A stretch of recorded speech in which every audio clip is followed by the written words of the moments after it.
Seb's Soapbox.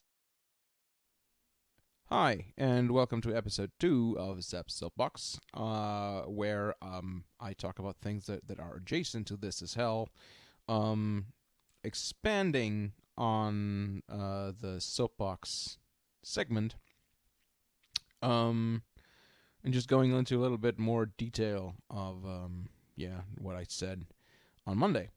So the first iteration of this episode, of this segment, was basically an article that I wrote during grad school about the depiction of a slave auction that I saw at the Abraham Lincoln Library and Museum in this here state's capital, Springfield.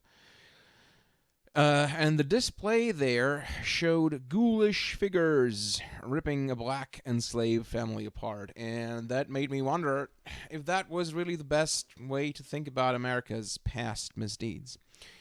Because those enslavers and the auctioneer didn't seem quite human, but rather they seemed like monsters from a nightmare. And I thought that it would be important to note that if we dehumanize those in our past in this way, we run into a danger of ascribing the past crimes against humanity to ultimately nobody in particular, because nobody would want to admit that these monsters were their own great-great-grandparents.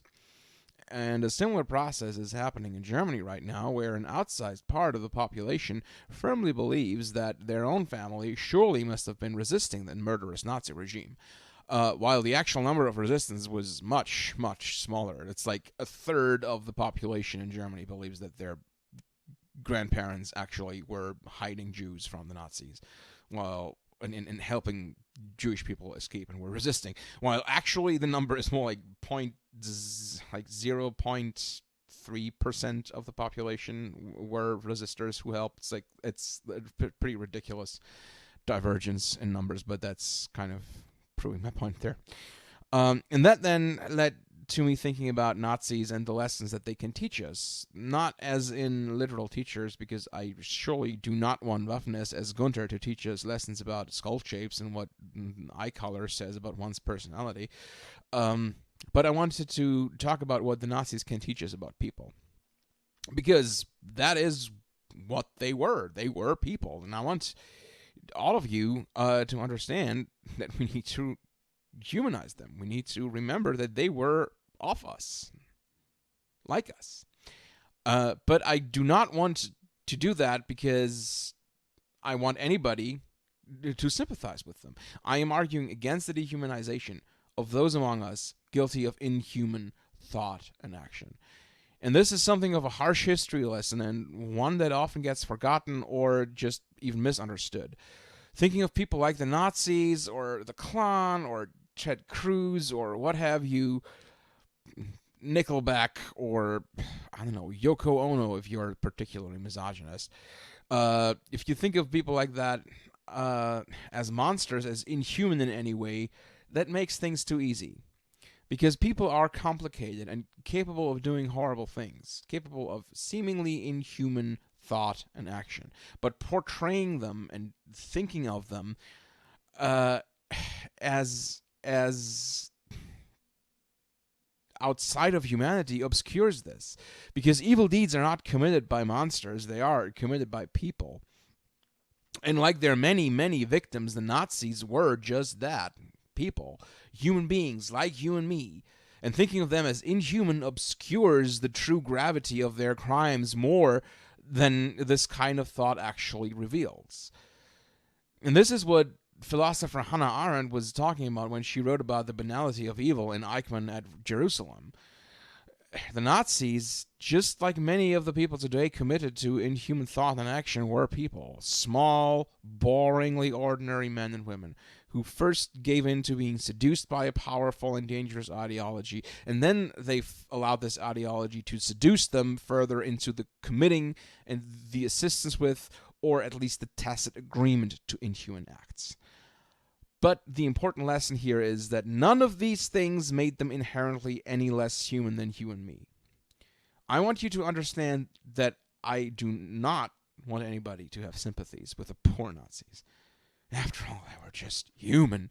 and they deserve respect and understand. No, no, none of that. None of that. I want you to remember and to understand the monstrous capacity that lives within each and every one of us. Remember that the Nazis were, to many of their contemporaries, good people, friendly neighbors, and normal, ordinary folks.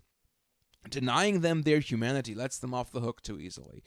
If we do that, we allow to buy into several dangerous arguments. If they were intrinsically monstrous, then committing monstrous acts would be perfectly in their nature. One might even argue that they couldn't have acted any other way, because what's a monster to do? Not act like one? It's in the scorpion's nature to sting. Another argument that is implicit in this specific kind of othering is even more insidious, because if the perpetrators of crimes against humanity are denied their own, that makes those left behind blind to the dangers that are inherent in humanity itself, while we are all watching for the proverbial wolves to come to the door. The important lesson about the Nazis, about the Khmer Rouge, about the American plantation enslavers, and all other perpetrators of atrocities is that all of these people were people, that they were off us, are off us.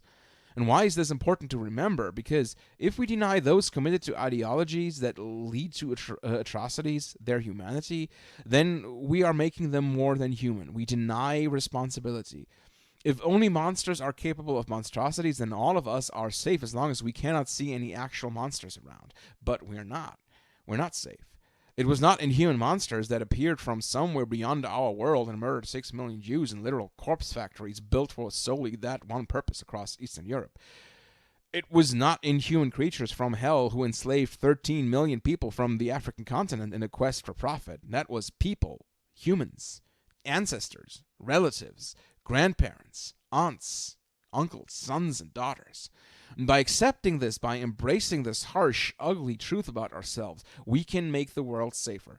Because by embracing this truth, by accepting that evil is indeed banal, we can guard better against it. We, you, me, everyone around us, can, under certain circumstances, allow ourselves being seduced by powerful, dangerous ideas, which could make us, all of us, commit inhuman deeds towards our fellow men and women and everyone in between. My grandparents' generation is forever guilty of the mass murder of European Jewry. The forefathers of the citizens of this country are guilty of the enslavement of untold numbers of people from the African continent and the murder of equally untold numbers of Native Americans. But they were not monsters. They were not outside humanity. They were very much a part of it. And none of them are truly of the past. None of them are truly beaten. The narrative, and this is important for me as a historian to stress this, the narrative of World War II is different from the reality. And the narrative of World War II is that the Nazis were defeated. The monsters were slain and the world was safe. And the narrative here in the U.S. is that slavery was abolished and the enslaved freed, the oppression of black people ended, and all was well. But were the Nazis really beaten? Did the world really become a safer place? Because a very, very large number of Nazis lived on, some even in this country, not all of them, because of such efforts as Operation Paperclip. And if you don't know what that is, well, Google it. Or I'll do another soapbox on that at some point in the future. Who knows? The enslavers also lived on. And the ideology behind both of these specific groups is still doing quite well in the current age. So what is the lesson here, then? I want you to understand that within each and every one of us is a capacity for evil, a capacity to commit atrocities, or at the very least, a capacity to stand idly by when others do so. You, me, your mom, your dad, your nice neighbor, the cashier at the grocery store, all of us could, under the right circumstances, be just as bad as any Nazi, just as horrible as any slaveholder. If we understand that, we have a chance to prevent this from happening. Or we can prevent ourselves from engaging in these things. If we can understand that each of us can be seduced to do horrible things, then we have more of a chance to intervene within ourselves, but also with others. An intervention here is, of course, another topic, and engaging in this kind of intervention requires a lot of courage because, well, oftentimes this means going up against somebody's closely held beliefs, because this kind of evil is seductive. The kind of evil that both the Nazis and the enslavers and American Indian butchers subscribed to revolved ultimately about the elevation of one's own group above others, which, well, feeling like one is inherently better than anybody else just feels good. And that is why it is such a difficult thing to fight against. But also, by labeling people who subscribe to atrocious beliefs monsters, there is also an inverse effect possible. These people might actually embrace the idea. Yes, we are monsters, deplorables, Nazis. Watch us do the things you say monsters do. Watch us proudly embrace the moniker to trigger the libs. Labeling those who committed crimes against humanity in one's own country's past as monsters kind of leads into a no true Scotsman fallacy, in which nobody in the present will take any kind of ownership of this bad past. This is one of the reasons historians like me are generally suspicious of the concept of heritage, and why most historians will tell you what an awful idea the current trend to whitewash American history in school, in public education is. Pun very much intended. Because if we follow this logic, then the atrocities committed in a country's past were not really committed by anyone. They basically just happened. If anyone was behind these bad things, they were probably not really people, and they were certainly not related to any of the exclusively good people that are the citizens of this country today. A related issue at a higher level is the labeling of one's enemies as evil, and this has the effect of shutting down any sort of critical analysis while opening the door to allowing for new atrocities committed. After all, if we are fighting evil, then that makes us the good guys. German historian Detlef Juncker has written extensively about a concept that he calls the Manichaean trap, which he posits represents a fundamental driving force in American national thought. Manichaeism was a religion that came out of Mesopotamia in the 3rd century and was heavily influenced by early Christianity, by Gnosticism, and Zoroastrianism. The defining principle of Manichaeism was a strongly dualist cosmology revolving around an unending battle of good against evil. And according to Juncker's definition of American Manichaeism, the national ideal of the United States positions this country always and eternally on the morally right, righteous, and fundamentally good side of history, while throughout history, a cavalcade of forces occupied the trap that of America's antagonists that are portrayed and understood as fundamentally and unequivocally evil. And because they are unequivocally evil, they need to be crushed by America, the unequivocally good. If you look into American history, that begins with the founding myth of the Revolutionary War, in which the British occupied the trap. And roughly between the War of 1812 up until the end of the American Civil War, the South is in this position. At least for the part of the country that does not secede. In the South, it's the North that's in this trap, and that's how you get to the Civil War in this very simplified view. At various times, but especially between the Civil War's end and roughly 1890, the massacre of Wounded Knee, the trap is squarely filled with various Native American peoples who are, at this time, perceived as the evil that needs to be vanquished. And then the German Empire enters and stays in the trap, and then until the end of World War II, it's the Axis powers, so Nazi Germany, Japan, Italy. Let's not forget about Japan here, because like what America did to Japan in the war. That's what happens when you brand someone else as evil. It makes it much easier to drop nukes on them. After World War II, it's the Soviet Union, and then after the end of the Cold War, it's Islamic terrorism in the present. Or rather, in the present, we're kind of like in a phase where the trap is kind of empty, and we're sort of looking for the next thing. Could be Russia, could be China again. And according to Juncker, the United States is essentially perpetually searching for a new evil to put into this trap.